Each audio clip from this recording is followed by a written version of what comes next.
আসসালামু আলাইকুম। সবাই কেমন আছেন? আল্লাহর রহমতে অনেক ভালো আছেন। আমরাও সবাই আলহামদুলিল্লাহ মোটামুটি ভালো আছি। সকালবেলা নাস্তা খাই, রান্না বসাইলাম, টুকিটাকি হাতের কাছে যা পাইলাম তাই রান্না বসাইলাম। এখানে সিমের বিচি রান্না করতেছি।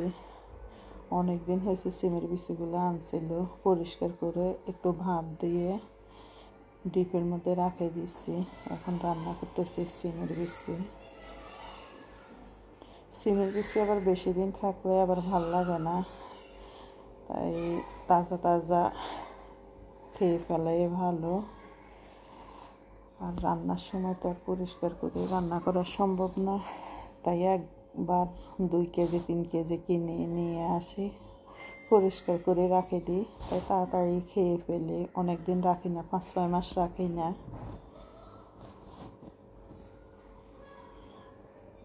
সিমের বিচিটা আমার হাজব্যান্ড আর আমার মেয়ে একটু পছন্দ করে, তাই সিমের বিচি রান্না করতেছি শোল মাছ দিয়ে। আর আমার ছেলে খায় না বা সিমের বিচি, আমার কাছে এত বেশি ভাল লাগে না সিমের বিচি। সিমের বিচি খাইলে পেট ব্যথা করে আমার, আর গলা দিয়ে গ্যাস উঠে। আর গ্যাস্ট্রিক যাদের আছে তাদের নাকি সমস্যা সিমের বিচি, ডাক্তাররা বলে দেয়। তারপরেও মাঝে মধ্যে একটু খাই।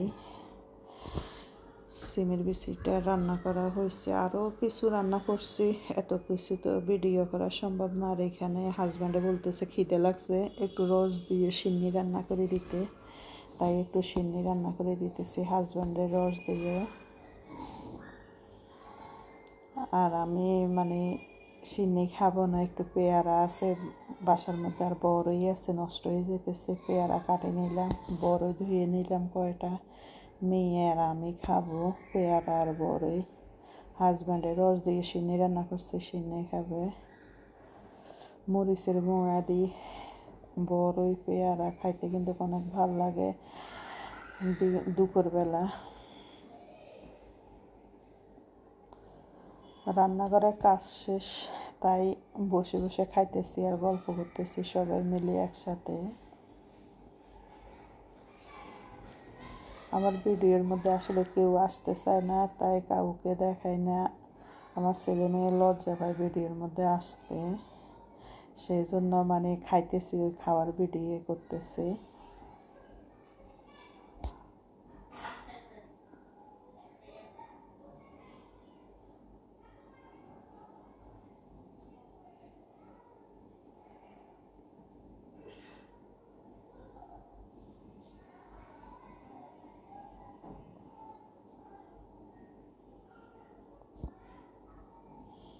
আমার ছেলে মেয়ে কথা বলে আর বলে কি, আম্মু তোমার ভিডিওর মধ্যে আমাদের কথা উঠছে, একটু ভালো করে দেখে তো। ওরা এত ভয় পায় যখন আমি ভিডিও করি, তখন ওরা একদম চুপচাপ হয়ে যায়, কোনো কথাই বলে না ওরা।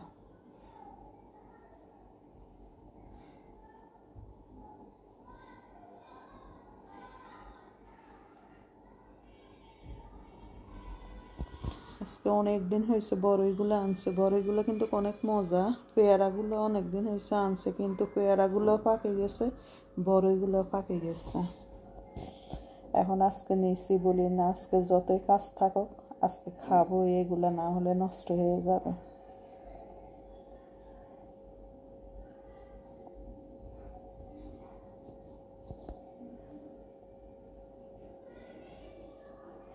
আমি খাইতেছি আর আমাদের বেড়ালটা দুষ্টামি করতেছে, আমাকে লুকাই লুকাই ডাইনিং টেবিলের পিছন দিয়ে দেখতেছে আর খালি কেল্লা লাফালাফি করতেছে।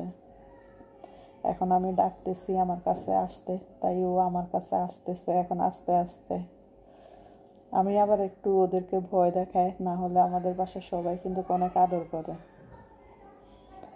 আমার ভাল লাগে না, ওদের পশমগুলো পুরা বাসা, এমন অবস্থা হয়, সবসময় বাসা পরিষ্কার করে রাখতে হয়। ওদের পশমে পুরা বাসা একদম ভরে যায়, পশমগুলো আর অনেক বড় বড়, এই জন্য আমার কাছে ভাল লাগে না। না হলে কোনো সমস্যা না, ওদের পশমগুলো বেশি সমস্যা। সবসময় বাসা পরিষ্কার রাখতে হয় ওদের জন্য।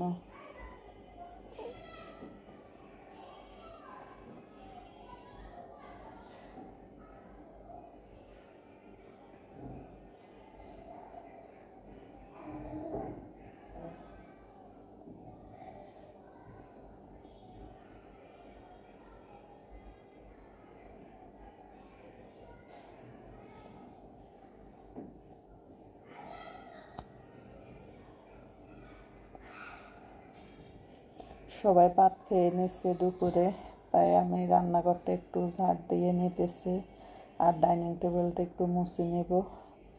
তারপর একটু ছাদে যাব। আমি ভাল লাগে না বাসার মধ্যে, আর আমি দিনে একটু ঘুমাই কম, সেজন্য দেখা যায় বাসার মধ্যে যদি শুই তাহলে আমার ঘুম আসে যাবে।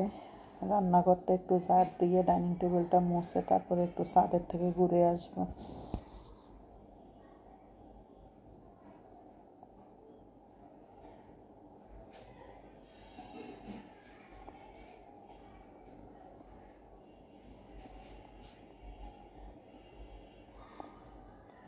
আমার বাসাটা সবসময় পরিষ্কার করে রাখতে হয়। আমার বাসার মধ্যে মানে মাছি আছে, মাছি মানে একদম খুব খারাপ লাগে মাছি আমার কাছে, মানে সারাক্ষণ মাছি বঁ বঁ বঁ বঁ করতে থাকে।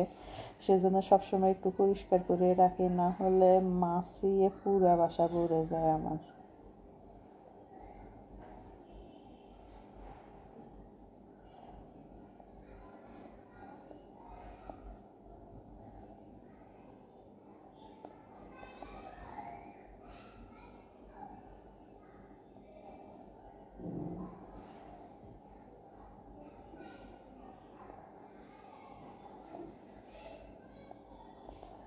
সকালবেলা রুটি তৈরি করছি, হটপটে 2টা রুটি থাকে গেছে। ছেলে মেয়ে খায় নাই রুটি, আমি আর আমার হাজব্যান্ডে খাইছি। ছেলে মেয়ে একসাথে ভাত খাইছে ওরা। রুটিগুলো থাকে গেছে, সন্ধ্যার সময় হাজব্যান্ডে একটা ডিম ভাজি করে দিলে খেয়ে নেবে, না হলে রাত্রে খেয়ে নেবে। আজকে রাত্রে আর ভাত খাবে না হাজব্যান্ডে। আর ফ্রিজের লাইন বন্ধ করে রাখছি, মনে ছিল না দিতে। ফ্রিজের লাইনটা দিয়ে একটু ছাদে যাব এখন। ছাদে এত বেশি যাই না, যেদিন ঘুম বেশি আসে ওই দিন ছাদে যাই। আর ছাদের মধ্যে অনেক বাচ্চারা আছে, খেলাধুলা করে।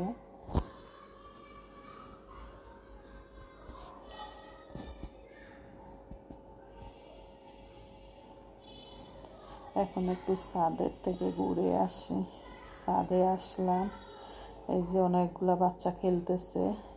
দেখা যায় ওরা, আমরা বড়রা গেলে ওদের খেলার একটু সমস্যা হয়, সেই জন্য আমি এত বেশি যাই না। বাচ্চারা খেলতেছে আর আমি একটু বসে বসে দেখতেছি। আর আমাদের ছাদের মধ্যে অনেক ফুল, মানে প্রচুর ফুল।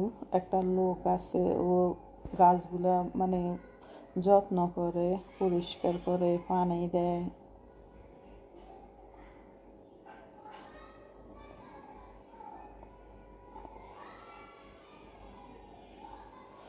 বাচ্চারা আবার অনেকগুলো ফুল ছিঁড়ে ফেলে, নষ্ট করে ফেলে। ওদের জন্য মানে বড় হইতে পারে না ফুলগুলো এত বেশি। আর গাছগুলো অনেক সুন্দর। এখন আবার নতুন করে গাছ লাগাবে, তাহলে আরো বেশি সুন্দর লাগবে। এগুলো শীতের ফুল।